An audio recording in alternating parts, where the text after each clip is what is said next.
Le directeur d'Europe au ministère des Affaires étrangères.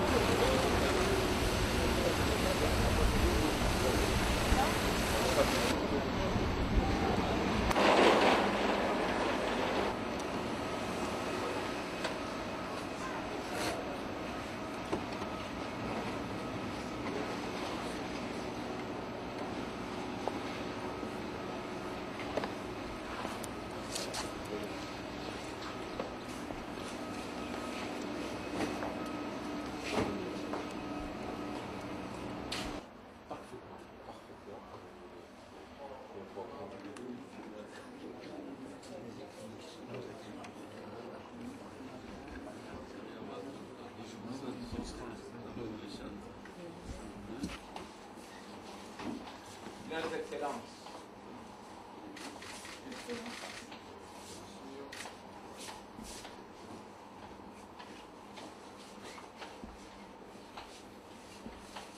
Asseyez-vous.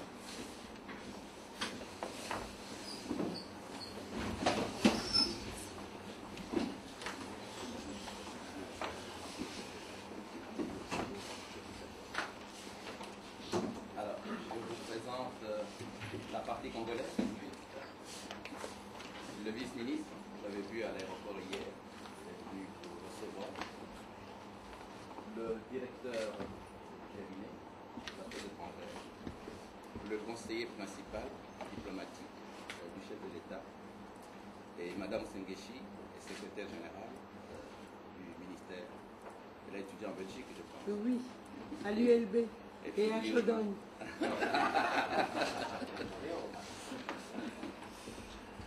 Monsieur le ministre, soyez le bienvenu. Je suis heureux du nom du gouvernement de vous recevoir. Et le chef de l'État sera très heureux de vous recevoir. Au-delà, je voulais simplement dire que nos relations bilatérales se déroulent bien entre nos deux pays et à un point tel que nous avons choisi au dernier Conseil des ministres de lancer des procédures pour installer notre nouvelle chancellerie à Kinshasa dans de nouveaux murs. Et pour avoir de nouveaux murs, il faut d'abord un nouveau terrain. Et donc nous avons pris l'orientation d'acquérir ce terrain. Et puis mes collègues auxquels j'avais parlé de cette visite m'ont demandé ce que nous avons fait, de relayer un certain nombre de coopérations qui se développent et qui se développent bien, que ce soit en matière de formation pour la défense, que ce soit dans la collaboration policière, dans la réforme des services de sécurité, ou en matière de santé, où il y a des travaux en commun depuis les accords qui ont été signés entre nos deux pays, tant sur la gestion du système de santé, je pense au système de mutualisation, que dans ce que l'on voudrait encore renforcer à l'avenir dans le cadre de ces mêmes conventions, c'est-à-dire la lutte contre le sida et contre d'autres types de maladies, non seulement les départements ministériels en Belgique, mais aussi certaines ONG, je pense à Médecins sans frontières, souhaiteraient pouvoir développer cette activité. Donc je voulais insister sur ce volet de nos relations bilatérales et puis dire simplement au-delà que je suis assez heureux d'entendre la volonté de répondre ici à Kinshasa à une série de préoccupations de la communauté internationale et si vous me permettez, je vous dirais simplement dans deux domaines. Le premier, c'est d'améliorer le processus électoral tel qu'on a pu le vivre à l'occasion des élections du 28 novembre et surtout dans la compilation des résultats qui a pu poser un très grand nombre de problèmes et je suis heureux de voir que la volonté de réformer la commission électorale comme la volonté de permettre un accompagnement peut-être plus constant et jusqu'au bout des processus des prochaines élections provinciales voire locales est une démarche qui entre dans la logique des autorités congolaises. Je crois qu'il y a là vraiment une démarche à pouvoir accomplir de manière forte dans l'amélioration des processus, tout comme J'avais eu l'occasion d'en parler aux Nations Unies et je suis heureux que nous en ayons parlé aussi. Les derniers rapports des Nations Unies en matière de droits de l'homme ont soulevé un certain nombre de questions et je crois que la bonne réponse est effectivement de mener une enquête conjointe avec les Nations Unies et de permettre de venir constater sur le terrain un certain nombre d'éléments avérés ou non. C'est l'objectif d'une enquête, mais je me réjouis que la volonté soit une volonté d'ouverture et de permettre ces enquêtes conjointes entre les Nations Unies et les autorités congolaises. Je voulais insister sur ces points parce que c'est une des volontés aussi au cours de ce voyage et de ces rencontres, de voir comment l'on peut répondre à un certain nombre de préoccupations de la population congolaise. C'est l'objectif de notre coopération et notre présence au Congo et qui va se poursuivre, mais aussi de la communauté internationale suite aux derniers événements qui ont pu intervenir. Donc je souhaitais insister sur ces points en précisant que pour le reste, et j'ai commencé ce matin, je suis particulièrement à votre écoute et à l'écoute de l'ensemble des forces politiques congolaises pour voir comment le dialogue à l'intérieur du pays va se dérouler dans les prochaines semaines et les prochains mois. Mais nous sommes évidemment à votre disposition si vous avez des questions. Je vous en prie.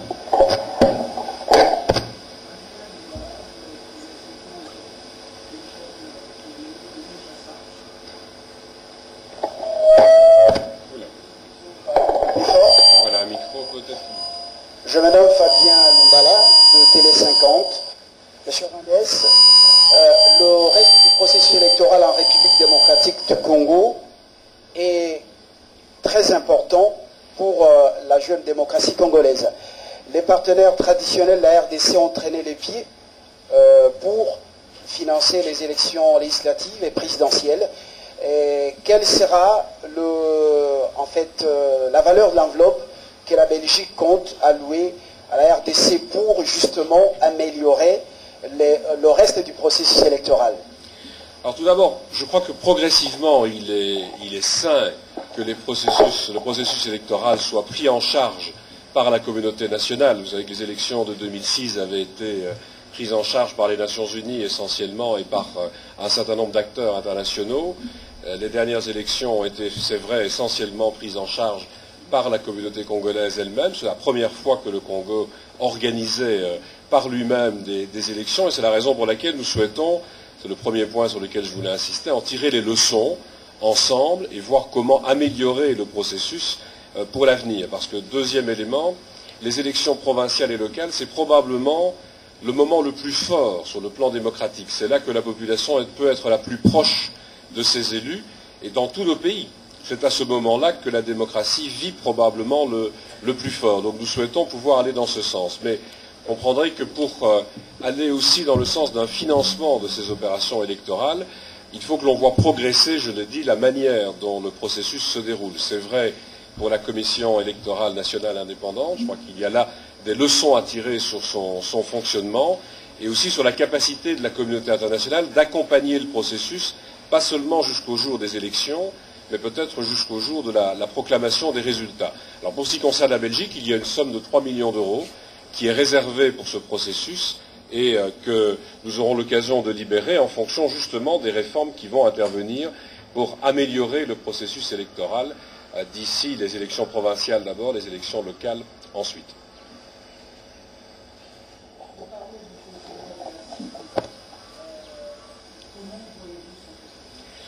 Je crois d'abord qu'il y a une responsabilité partagée.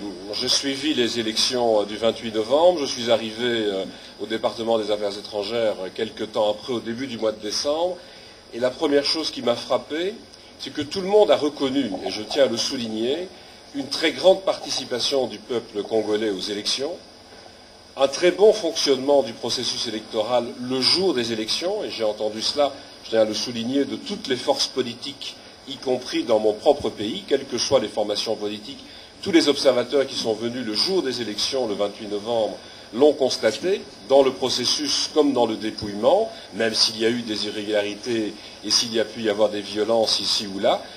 Mais c'est dans la suite, c'est dans le processus de compilation que les problèmes sont intervenus et que les critiques internationales ont été les plus fortes. Manifestement, ce processus, il dépend essentiellement de la Commission électorale nationale indépendante. Et donc, il faut que ce processus soit revu. Je pense que le Parlement qui s'installe doit travailler sur le sujet, doit faire en sorte qu'il y ait une amélioration du mode de fonctionnement, mais nous devons faire en sorte aussi, du côté de la communauté internationale, d'être peut-être plus présents, en ce compris au-delà du jour des élections. Je le répète, c'est ce qui m'a frappé. Beaucoup d'observateurs ont quitté juste après les élections, et pour ceux qui sont restés, les relations parfois avec la CENI n'ont pas été les meilleures. Je crois que c'est sur ce volet-là qu'il faut travailler si on veut, ensemble, collaborer au financement et à l'organisation des élections provinciales et locales. Michel Kifinda, Radio Okapi. Ah voilà, pardon. Plusieurs choses se disent sur votre visite à Kinshasa. L'UDPS, par exemple, estime que vous êtes venu légitimer le pouvoir de Joseph Kabila. Quelle est votre réaction?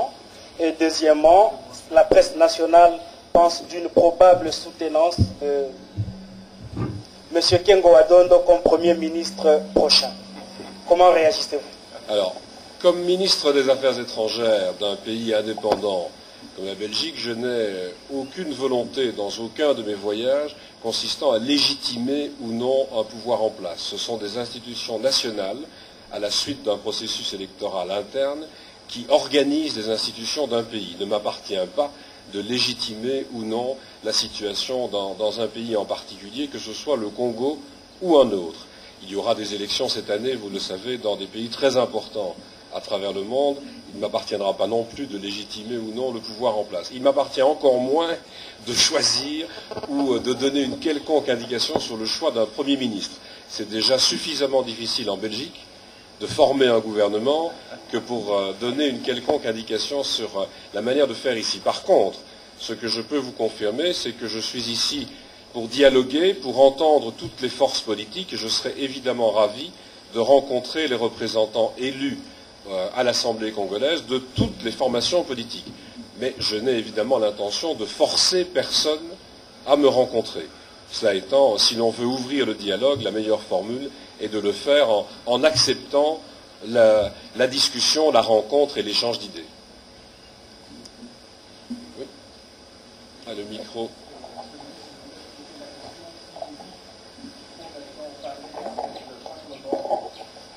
Comme il est constitué maintenant, ça veut dire concrètement que vous reconnaissez les résultats des élections congolaises de 28 novembre, aussi bien sur le niveau présidentiel que sur le niveau parlementaire. Ça veut dire simplement qu'il y a des institutions au Congo qui, de manière indépendante, participent au processus. C'est la Cour suprême qui, pour l'instant, est en train, et va encore pendant quelques temps d'ailleurs, répondre aux différents recours qui ont été introduits. Il ne m'appartient pas de trancher ces recours ou de valider une quelconque situation à la place de la Cour suprême d'un pays indépendant. Donc, comme je viens de le répondre, exactement de la même façon, un voyage comme celui-ci est d'abord destiné à entendre, à écouter, et s'il y a une recommandation, elle ne porte pas du tout sur la désignation du Premier ministre. J'espère qu'il s'agira d'une personnalité crédible, non seulement sur le plan national, mais aussi sur le plan international, mais c'est le choix du président et des autorités congolaises, mais c'est surtout d'insister sur le dialogue entre toutes les forces politiques.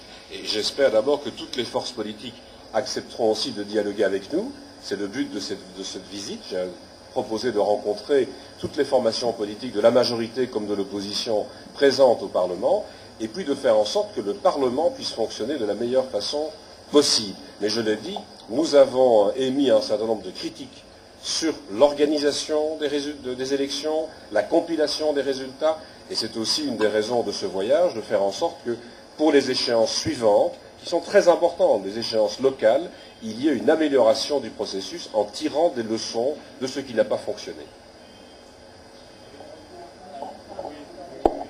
Oui. Oui, je poserai ma question au ministre Tanguy.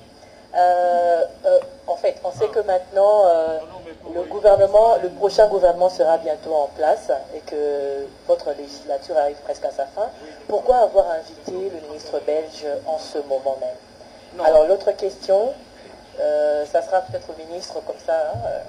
Et l'autre question, en fait, vous proposez, comme le gouvernement l'a proposé, en ce qui concerne le rapport de l'ONU, qu'il y ait des enquêtes conjointes.